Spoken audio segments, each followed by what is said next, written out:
about Jurassic Park kasi my husband, Attorney Kiel, watched a Jurassic Park na movie the other day. Actually, it was, I think, a month ago.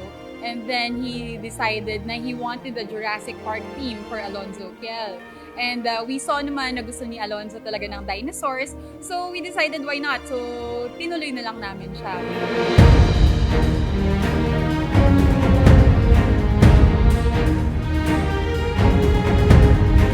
A big chunk of the efforts came from my husband kasi siya talaga nag-isip, siya talaga nag-analyze, nag-conceptualize, and we want to thank all of the suppliers that paved the way for a successful event like this one.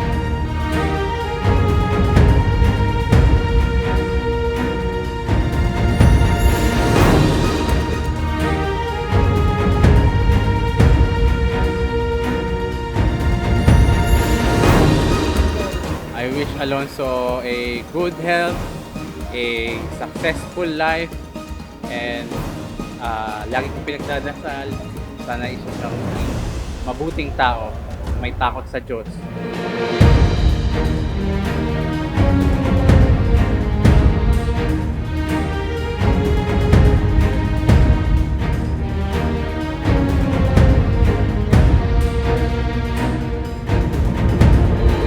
If I can leave anything sa anak ko is that he should be kind to those who need the kindness. Kasi I think any parent would want his or her child to be a good person na may takot nga sa Diyos, tama nga si Attorney Kiel, and that makatulong siya sa mga nangangailangan.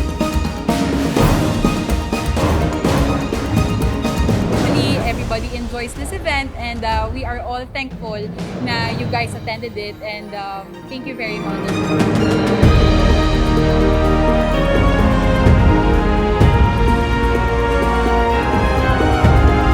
And with that, anak, mahal na mahal ka namin, and happy birthday.